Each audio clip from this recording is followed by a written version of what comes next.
triad that determines successful outcomes in surgical hair restoration is composed of three essential points. Number one, the outcomes should closely mimic nature, both in naturalness and fullness of the eventual outcome. Number two, the result should be age appropriate. And lastly, number 3 point, the procedure should cater for future requirements as baldness progresses. So these are the three essential components that dictate successful results after hair transplant, a happy patient, a procedure that is safe, effective, and long-lasting. Tomes upon tomes have been written about the recipient area, but very little discussion is available on the net when we search for scalp donor area, the health of the scalp donor area, the preservation of the hair of the scalp donor area. So in this video, we are going to discuss about the preservation of the scalp donor.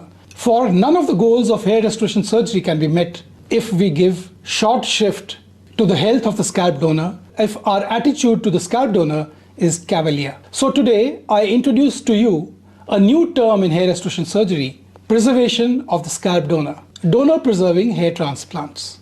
Something that I have been practicing for all these years, like most other hair transplant doctors with a conscience who are concerned about patient safety, long-term health of the scalp donor as baldness progresses, so as to meet the ever-evolving challenges that male pattern baldness throws at us. So stay on and watch this interesting video.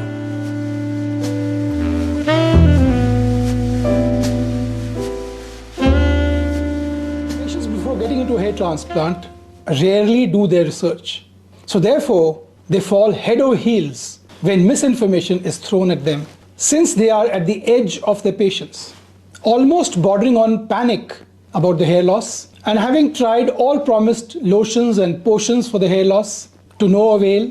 So in this situation, when anybody gives them an iota of hope, he is their messiah, a messiah who panders to their worst fears about hair loss, and indulges in their most extraordinary whims about their hairline and the coverage. And we see the outcomes, they are not hidden from us. Every day at our place of work, at the mall, at the grocery, we see unfavorable results of hair transplant. And still, while seeking a hair transplant for ourselves, we do not go deeply into the reason why this happens. The fear of danger is 10,000 times more terrifying than danger itself. Young men, and this is the time that hair loss strikes, are a very gullible lot. Their judgment is clouded, and this makes them extremely vulnerable. On the other hand, there are a lot of clinics which have honed the art of musical phrases that sound heavenly to the patient's ears. That's what he wants to hear. Who does not love music? So give them hope, let them buy costly, ineffective hair loss medications, let them bark up the wrong tree, as long as the revenue keeps flowing. Clinics, on the other hand, which do not placate the patient's fears through misinformation will continue to suffer with decreased footfalls, and that is the murky secret of the hair loss industry. So what do patients want to hear when they walk into a clinic with hair loss or male pattern baldness? Number one, that hair loss will stop their baldness in its steps. That more number of grafts should be used while you are young. Number three, that even while the hair loss is progressing, even when they are young, they can do with alternatives for DHT blockers. And number four, that there are effective DHT blockers that are as good as oral finasteride. I have covered most of these points in previous videos, and links to those videos are in the description box below. Please go and click so that you have a 360-degree view of hair transplant, the options available to you in hair loss medications and surgical hair restoration before you embark on this journey of hair restoration. So today we're going to cover the health of the scalp donor. How is the scalp donor important and how it should not be vandalized, and how preserving the scalp donor is the sacred duty of a conscientious and ethical hair restoration surgeon. The gene of baldness never sleeps, especially when you're young. If not aggressive, it will slowly, surreptitiously creep into the entire scalp till such time it consumes all the hair on the top of the head before you can say Robinson Crusoe or androgenic alopecia.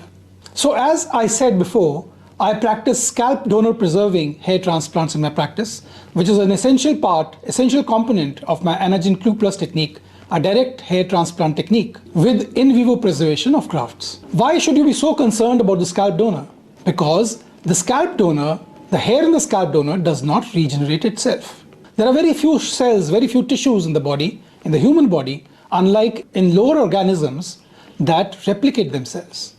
Hair is not one of them. So the number of grafts available to us are at a premium. They are finite, they are limited. It is a very essential commodity, especially when you have a strong family history of extensive baldness. Much like the Federal Reserve Bank or the RBI in India, where the deposit does not accrue interest, the scalp donor is not a self-replicating area. So why kill the goose that lays the golden eggs? Of course, the patient has come to you, especially when you are working on a franchise model, like most multiple chain clinics do. You may wish to make a kill because you are sure he's not going to come back to you again. Now, if this is a doctor's clinic, how fair is it to the patient? But then most clinics can throw caution to the wind, the ethics out of the window, because they are not doctor-run clinics. They are pure business establishments run by businessmen. So they think that they do not fall in the realm of medical ethics. And the doctors who work for them in a supervisory capacity have the conscience clear because they are in a paid job and are not handling the patient themselves. As discussed in many of my previous videos, the scalp donor has a finite number of hair, usually on average 20,000 follicular units. A follicular unit is a grouping of hair follicles close to one another, which once picked up from the scalp donor through harvesting are referred to as grafts. Now when scalp harvesting is done, it is done in the ratio of 1:5, which is sacrosanct. And this 20% harvesting will yield anywhere between 3,500 to 4,000 scalp grafts in a person with an average scalp donor. From the safe zone, provided over 80% of the hair are not in the terminal anagen phase or the catagen phase. Provided that the hair are not hugely miniaturizing, the patient does not have diffuse pattern alopecia. But if we exceed this ratio of 1:5, two things will happen. Number one, visible scarring as adjacent punch holes coalesce and form bigger scars which appear to us as ugly patches of skin in the donor area. Number two, permanent shock loss because of the diminution of blood supply because of closely situated punch holes. Punch holes that cut off the blood supply to hair which are remaining. Thereby, these hair, since they cannot sustain themselves, they fall off many a times permanently. Also, the profuse scarring around hair follicles slowly creeps into them, engulfing them in dense scar tissue, rendering them non-harvestable in subsequent sessions. So this is the huge loss we suffer when we throw caution to the winds and harvest wantonly in ratios less than 1:5. So what are the ways in which we can preserve the scalp donor, keep it healthy, make it available for future use as baldness progresses? What are the ways so we do not kill the goose that lays the golden eggs? So these are 10 ways in which we can preserve the scalp donor. Scalp preserving hair transplants are done this way. Number one, no transgression of the safe zone. Today we have a new term called the extended scalp zone. Now the extended scalp zone is beyond the bounds of the traditional safe zone. It extends above into the parietal area and deep below in the nape of the neck and sometimes in the crown area, with the belief that if a patient is middle-aged, his baldness is stable, or the patient is taking finasteride in the long term and is fully committed to it, these hairs will stay and therefore these hairs can be transplanted to the bald area and will survive as they will do in the recipient area. So this is about the extended scalp zone. And when we use the extended scalp zone, we can harvest anywhere between 4,500 to 5,000 grafts in a single session, which is a large number. But can we predict that baldness in future will not progress into this zone? Well, that is a million-dollar question that the patient and the doctor should discuss. Number two, never exceed the golden ratio 1:5 while harvesting. Out of every 5 hair, only 1 should be harvested so that between 2 punch holes, there is always 1 or 2 follicular unit. So the punch holes do not coalesce, they do not form florid scarring and cause permanent shock loss in the donor area. Number 3, cherry picking only anagen hair. And this can be ensured through magnification, as we have discussed in previous videos. Miniaturizing hair, catagen hair, hair in the last few weeks of the anagen phase should be spared. And this cherry picking is a huge advantage of the FUE technique over FUT technique. In so doing, we pick out only hair which will survive and give the best results and preserve the hair which are in telogen phase, catagen phase, miniaturizing for future use, so that we do not throw all the hair which are now unutilized into the bin, so that we take maximum advantage over a lifetime with available grafts.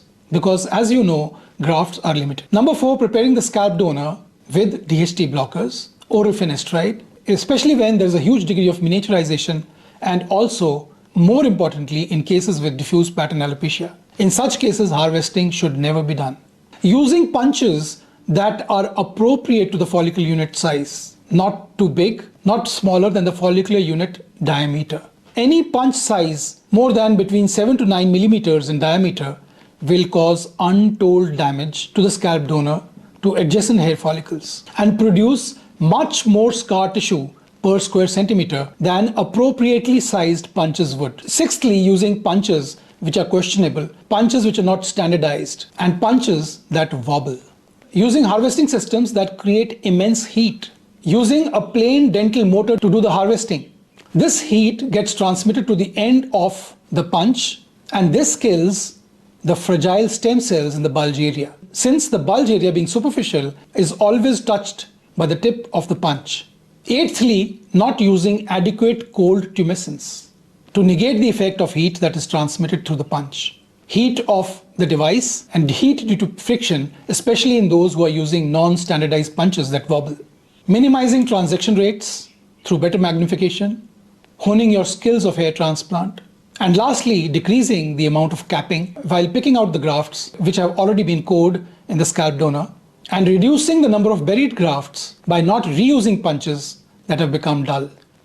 So clinics that boast 8,000 to 12,000 grafts in one session are most certainly indulging in cavalier harvesting in a wanton fashion, harvesting grafts through poor technique from the extended scalp donor in patients in whom baldness is not stable yet, in young patients, in patients with diffuse pattern alopecia, exceeding the 1:5 golden ratio of harvest by harvesting in the ratio of 1:2, which is very common these days. And this, my dear friends, is the reason why clinics in their videos do not show the integrity of the scalp donor when they present their hair transplant results on the web. So that is the talk for the day.